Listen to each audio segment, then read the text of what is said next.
Idea music में, और उसमें किसी किस्म की भी क्रिएटिविटी आपकी स्किल्स के साथ, वो आपका आर्ट कहलाती है। और जैसे कि क्लासिकल म्यूजिक में बात करते हैं तो ये भी हिस्ट्री है प्रॉपर, लेकिन जो एक पढ़ने में और सुनने में हिस्ट्री आती है म्यूजिक के हवाले से, वो हमारे दिल में सबसे पहले आती है मुगल एरा की, कि उसमें खास तौर पर म्यूजिक का जो रोल है वो ज्यादा है क्लासिकल म्यूजिक का। अब अल्लाह आलम उससे पहले भी होता आ रहा है, वो हमें इतना नहीं पता, क्योंकि कहते हैं कि अकबर बादशाह के दौर में सबसे ज्यादा म्यूजिशियंस जो है डिस्कवर किए गए, सबसे ज्यादा जो क्लासिकल म्यूजिक करने वाले, जो गवैयों को सबसे ज्यादा, जो दरबार में एक म्यूजिक का रवाज था, वो अकबर बादशाह के दौर में से सबसे ज्यादा सुना जाता कि आता है। और वो सबसे ज्यादा मुगलों में सबसे ज्यादा जो रसिए जो माने जाते थे मौसीकी के सुनने वालों में, वो अकबर बादशाह को माना जाता है। और उसी दौर में तानसेन जी को भी ढूंढा गया और दरबार में लाया गया। उससे पहले भी वो गाते थे, लेकिन आर्टिस्ट एक अपनी मर्जी, एक अपने मिजाज का, खुद खुद के मिजाज का एक होता है वो, नहीं उसके हिसाब से जब कोई प्रेसिडेंट हो या कोई सीएम हो तो वो उसके लिए कोई मायने नहीं रखता, उसकी अपनी दुनिया होती है। क्योंकि मैं तो ग्वालियर घराने पे ज्यादा खुल के बात कर सकता हूँ, क्योंकि मेरा घराना ग्वालियर है। ग्वालियर घराने के जो फाउंडर भी माने जाते हैं वो मियां तानसेन जी माने जाते हैं, जो क्लासिकल म्यूजिक के फाउंडर माने जाते हैं, ग्वालियर घराना जिनसे शुरू होता है। तानसेन जी का दौर जब आता है तो उनकी सबसे ज्यादा उस दौर में मकबूलियत में जो एक राग है जिसको हम आज के दौर में दरबारी बोलते हैं,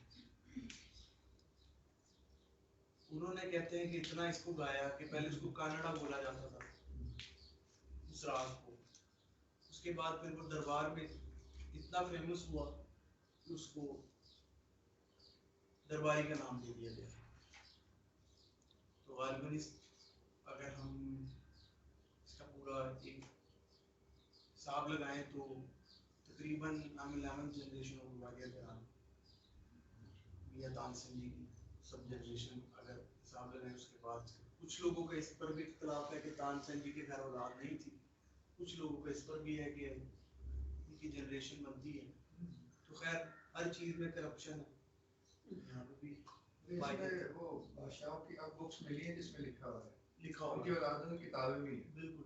और जैसे कि तकरीबन बिलास खान जो एक राग भी है, बिलास खानी टोड़ी सुबह का राग है, वो कहते हैं कि उनके तानसेन जी के जो बेटे थे बिलास खान, ये उनका इजाद करदा राग है। और ये राग इस तरह बना कि जब तानसेन जी की डेथ हो चुकी थी तो जाहिर बात आगे चलाने के लिए सिलसिला, तो बोला जाता है कि आगे कौन इस सिलसिले को चलाएगा। तो उनके 3 से 4 बेटे थे, जिनमें सबसे छोटे बेटे जो थे वो बिलास खान थे। तो तीनों लड़ रहे थे कि हम आगे लेकर चलेंगे, तो बिलास खान को कहा गया कि उसको भी लेकर आया जाए। तो फैसला ये हुआ कि जो गाएगा, किसी किस्म का भी कुदरत की तरफ से जो इशारा होगा उसको सौंप दिया जाएगा आगे सिलसिला, दस्तार उसको पहनाई जाएगी। बिलास खान के जंगलों वंगलों में वो थोड़े से मस्त थे, वो थे ही नहीं वहाँ, उन्हें बुलाया गया कि उनको भी तो उन्होंने पकड़ के लाया गया जबरदस्ती। तो उन्होंने आके वहां पे बिलास खानी टोड़ी गाई। अब इसमें भी पता नहीं बिलास खानी टोड़ी गाई या कोई और राग गाया, जो हमें पता है ये उस वक्त कहानी है, ये उस वक्त की याद है। तो बिलास खानी टोड़ी गाई, जिसकी वजह से तानसेन जी की कब्र में जुम्बिश पैदा हुआ और फैसला किया गया कि नहीं, ये वो है जो आगे लेकर चलेगा। अब आगे बात करते हैं हम गायकी की कुछ खास चीजों में, जिनमें उस दौर में ध्रुपद गायकी होती थी। अब जो गायकी चल रही है क्लासिकल म्यूजिक की, वो सारी ख्याल की गायकी है, उसको बोलते हैं इमेजिनेशन की हम गायकी की। पोइट्री या ऐसी हो उस पर आपकी जो इमेजिनेशन है वो चलती जाए, जो आप सुन रहे हैं उसको इमेजिन करते जाएं। उस वक्त ध्रुपद जो गायकी थी उसमें चंद बोल लिए जाते थे, उसको सम टू सम कहा जाता था, तो कुछ चीज़ें जो है वो उसमें नहीं ऐड थी। जैसे फॉर एग्जांपल है कि अगर मैं ध्रुपद का एक स्ट्रक्चर दूं, भैरव में एक्सपोजर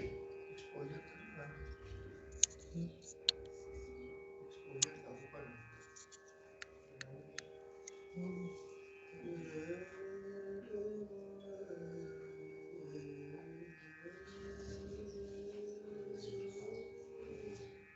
सुबह का राग है भैरव।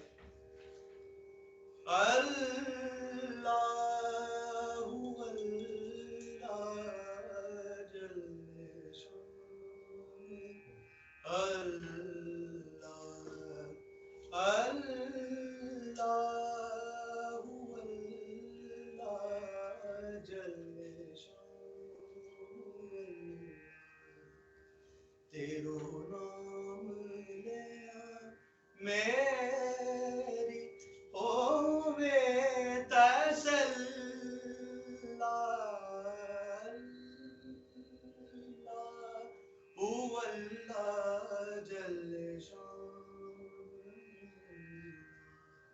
अब ये लाइन मिसाल के तौर पर राग में दे दी गई है, ये तो ख्याल गायकी की है।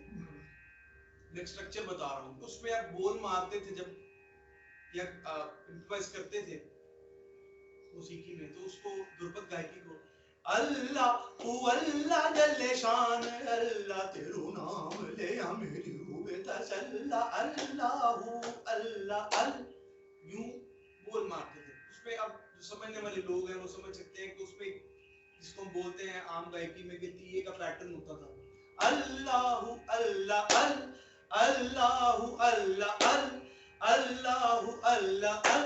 अब ये तीन स्टाइल हो गए बोल मारने की, ये नहीं था, ये ख्याल गायकी का हिस्सा। बोल मारने यानी कि rhythmic divisions, rhythmic division, some to some improvisation का ये मतलब है। मीन के अगर 10 बीट का ताल है या 16 बीट का ताल है, तो अगर आपने फर्स्ट बीट से बोल उठाया है तो उसको देन फर्स्ट बीट पर ही आके आप स्टॉप करेंगे। सेंटर में कहीं पे भी आप स्टॉप करके फिर फर्स्ट बीट पे नहीं आ सकते। तो फर्स्ट टू फर्स्ट उसका एक उसूल था कि वो चलता था बीट पे। 10 मात्रे का 10 बीट्स का अगर ताल है तो फर्स्ट से लेकर फर्स्ट तक चलता था। अगर 16 बीट का है तो वो फर्स्ट से लेकर 16 बीट पूरा सर्कल घूम के फर्स्ट टू फर्स्ट आता था। सेंटर में आप कहीं भी स्टॉप नहीं कर सकते थे।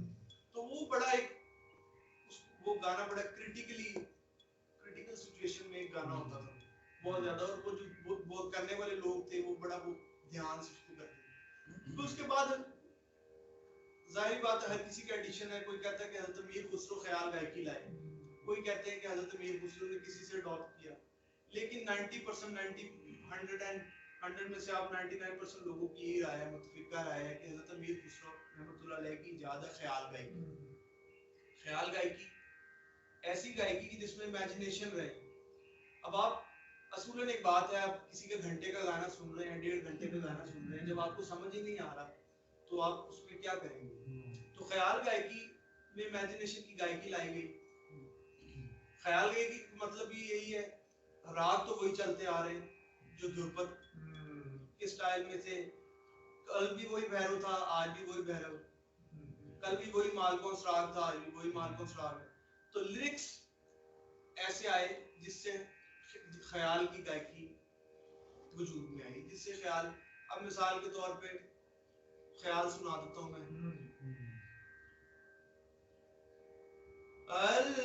अल्लाहु अल्लाह जल्ले शान,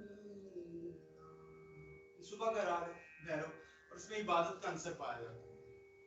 तेरो नाम ले आ मेरे होवे तसल्ला,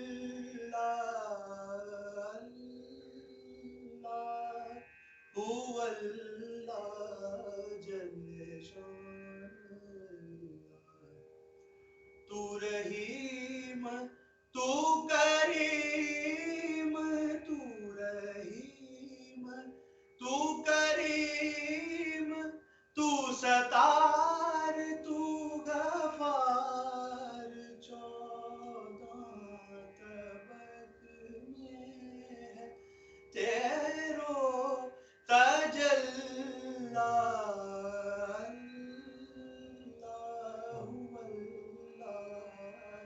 जले शान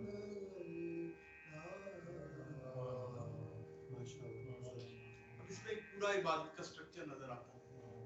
तो वो क्या है, वो चीज डिपेंड किस चीज पे कर रही है, ओनली ऑन लिरिक्स। तो लिरिक्स जो है वो ख्याल गायकी में, इमेजिनेशन की गायकी में सबसे पहला पॉइंट। इसी तरह बहुत सी बंदिशें बनाई गई मुख्तलिफ किस्म के रागों में। अब रागास पे जो हम बात करते हैं कि वेस्टर्न साइड पे और ईस्टर्न साइड पे फर्क है। सुर तो चेंज नहीं होता, 12 सुर टोटल बना दिए गए। इसमें मिसाल के तौर पे हम ले लेते हैं सा रे गा मा पा धा नी सा, ये 7 सुर हो गए। अब 12 नोट्स कैसे हैं? इसमें सा और पा चेंज नहीं होते, हर चीज का पेयर है। अल्लाह की तरफ से कुदरत है कि हर चीज का पेयर है। हाँ ना, अच्छा बुरा, गा ना, गा और ना, इसका भी पेयर है। तो हर चीज का पेयर है। इसी तरह सुरों का भी पेयर है। रे का पेयर है, गा का पेयर है, मा का पेयर है, धा का पेयर है और नी का पेयर है। 5 नोट्स का पेयर हुआ और इस हिसाब से 10 नोट्स हो गए और पीछे रह गए सा और पा। तो इस तरह से 12 नोट्स की डिवीजन है।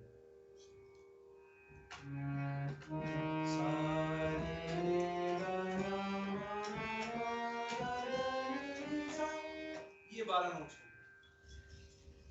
कुछ स्टूडेंट्स मेरे पास ऐसे भी आते हैं कि जो कहते हैं कि सर आप गलत कह रहे हैं, सारे गामा पा धा नी सा, ये तो 8 नोट्स हो गए। कुछ ऐसे भी आते हैं।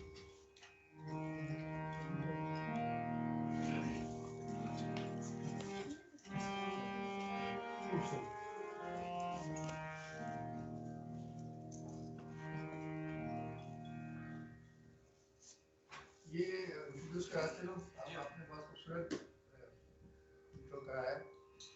आज की क्लास का, जैसे कि पिछली भी जो प्रैक्टिकल क्लासें हैं म्यूजिक की, उसमें मकसद ये है कि हम अपने टीचर से आप लोगों का तारुफ करें। जैसे जुनेब से आपका तारुफ हो चुका है, सारंगी के आवाज़ से, शहजाद साहब का सितार, मुस्लिम शगन गाना सिखाते हैं, और ये इनकी 3 स्टूडेंट्स हैं। शुरू करें। अब 12 नोट्स की डिवीजन की बात हो रही है। सबसे पहले कि राग बनते कैसे हैं। सुनने में तो हमें लगता है कि राग वो बहुत बड़ी चीज है, ऐसी चीज है कि जो पता नहीं इंसानी सफर में नहीं आती। अगर आए तो वो कुछ खास लोग हैं जो उसको कर सकते हैं, हम लोग कर नहीं सकते। तो राग है क्या, राग बनते कैसे? राग सिर्फ और सिर्फ बनाए गए हैं इंसान के मूड, एक्सप्रेशन और फीलिंग्स को लेकर, और उनमें सुरों को इकट्ठा किया गया। अब 12 नोट्स हमारे पास आ चुके हैं। अब सारी इसमें क्रिएटिविटी होती चली आ रही है। अगर हम वेस्टर्न साइड की बात करें तो वो राग नहीं बोलते, वो स्केल बोल देते हैं, उसको स्केल बोलते हैं। स्केल क्यों बोलते हैं? स्केल का मीनिंग, एक छोटा सा मीनिंग हम बचपन से स्कूल्स में जाते हैं ज्योमेट्रीज लेकर, और हम कभी कुछ चीटिंग करनी हो तो उसे कह देते हैं कि यार स्केल देना, और स्केल के बहाने कुछ भी पूछ लेते हैं। तो वो स्केल का मतलब क्या है कि उसमें 12 सेंटीमीटर या 1 जितने भी सेंटीमीटर की किसी न किसी किस्म की मेजरमेंट हुई होती है। तो उसमें स्केल, अगर वो स्केल बोलते हैं तो इसका मतलब है कि उसमें सुरों की मेजरमेंट हुई है। अगर वो उसको स्केल बोलते हैं, सुर क्या है, स्केल क्या है? स्केल अगर 5 नोट्स का 7 नोट्स टोटल है, 12 नोट्स पेयर की शक्ल में, रे गा मा धा नी, 5 नोट्स, और इनका पेयर अगर देखें तो 10 नोट्स ये, और सार पा चेंज नहीं होता।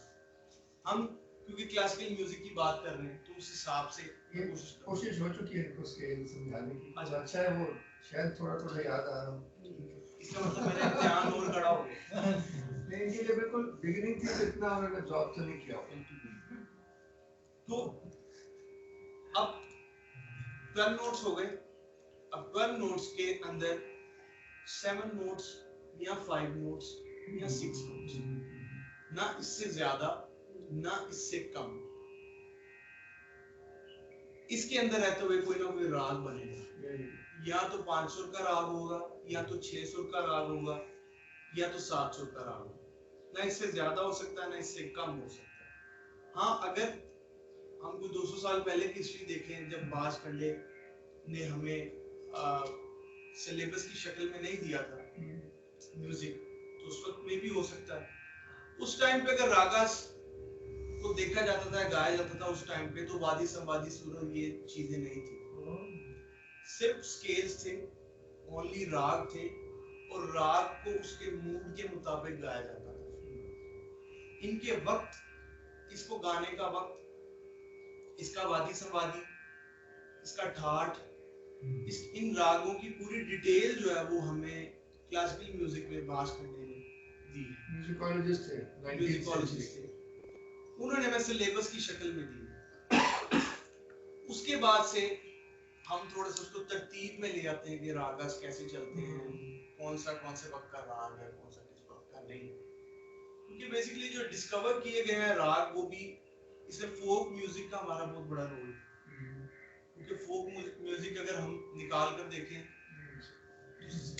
7,000 साल पहले कोई फोक ऐसा आइटम था, उससे फिर राग डिस्कवर किया गया। फॉर एग्जांपल, मैं पहाड़ी की अक्सर एग्जांपल देता हूँ, जो पहाड़ी राग है उसको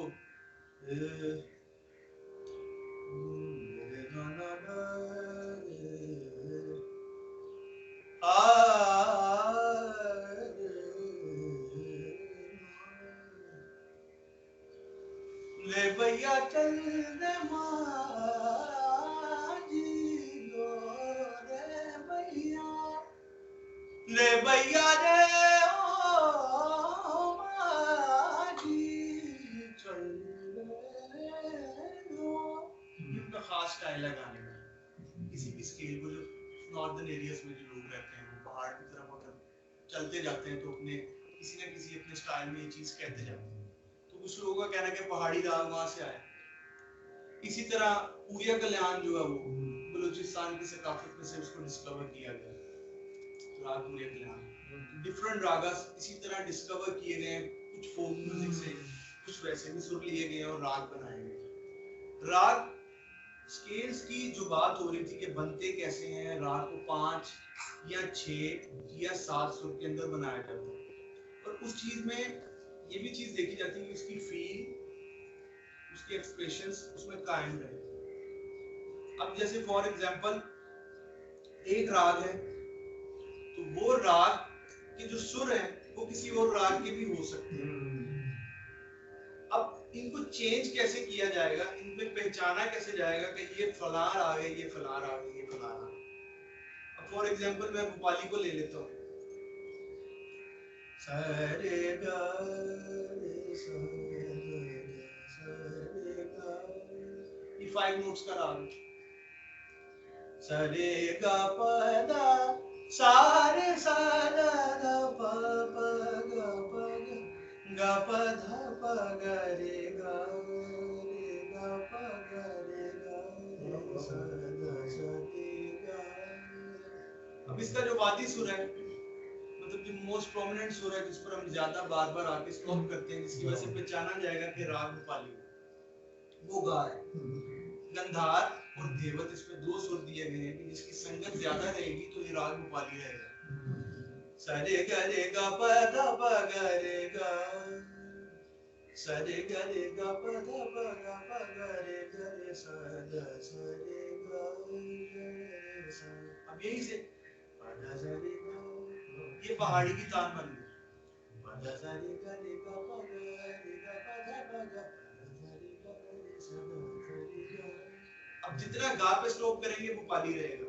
अब इसी तरह सरे ग रे, 5 सुर वही रहेंगे, सरे ग रे ग प प प ध प रे ग प रे स प स रे प रे ग प रे स। ये जैत कल्याण बन गया। प रे स सरे ग प रे, पा और रे की संगत रहेगी तो जैत कल्याण का मूड बन गया। राग भी चेंज हो गया, लेकिन सुर वही जा रहे हैं 5 नोट्स, सरे ग प द स ध प ग रे ग।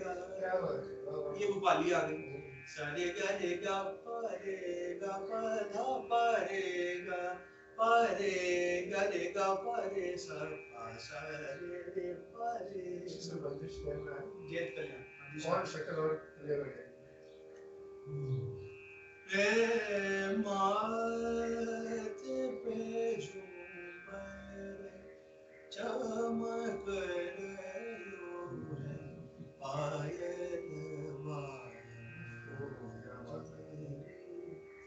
पायल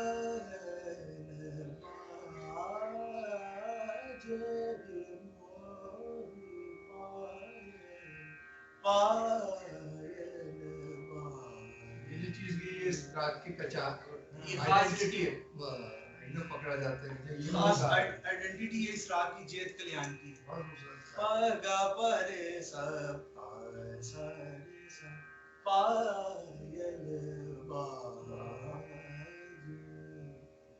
अब सरगम का रोल क्या है?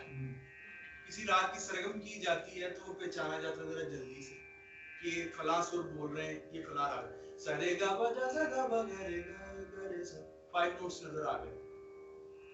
अब जो आकार है, जैसे अब मैं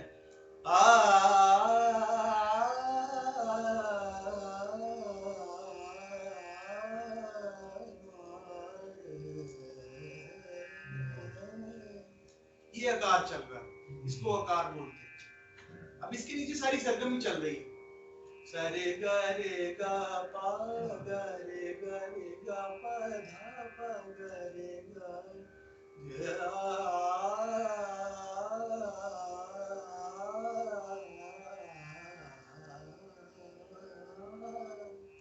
ऊपर आकार चल रहा है, नीचे सब सरगम चल रही है। तो सरगम बोल देते हैं थोड़ा समझने के लिए आसानी हो जाए। एबीसी नाम बता दिए नोट एबीसी या इसकी एग्जांपल इस तरह ले लें कि ये जैसे दीवार है, उसके पीछे जो ब्रिक्स है वो आपको नहीं पता कि कितनी है। जब हम बोलेंगे तो पता चल जाएगा, अगर इनके नाम रखे होंगे तो हमें पता चल जाएगा कि इसके पीछे कितनी ब्रिक्स, 5 है 6 है, ये सारा जेट कल्याण की खूबसूरत शक्ल दिखाई। इसमें भोपाली की भी एक बंदिश है, एकदम समझ आ जाएगी। अब भोपाली की बंदिश, अब इन दोनों में आप लोग फर्क देखिएगा कि पहचाना कैसे जाता है। अब भोपाली गा पे स्टॉप करेगा ज्यादा, सरे गा यहाँ हम जैसे तुम सैकड़ों ख्वाजा, हम जैसे तुम सैकड़ों ख्वाजा, सरे गा तुम सा हमको हम जैसे तुम सैकड़ों ख्वाजा, अपने करम की जो नजरिया, अपने करम की जो नजरिया, ओगन हमने ना दे, हम जैसे तुम सैकड़ों ख्वाजा, हम जैसे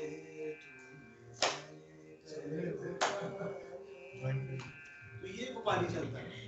तो भोपाली से थोड़ा सा टर्न भी करेंगे, यू टर्न लेंगे, यू टर्न ये लेंगे कि भोपाली इनका भी चल रहा था लेसन, तो वो थोड़ा सा ये सुना देंगे।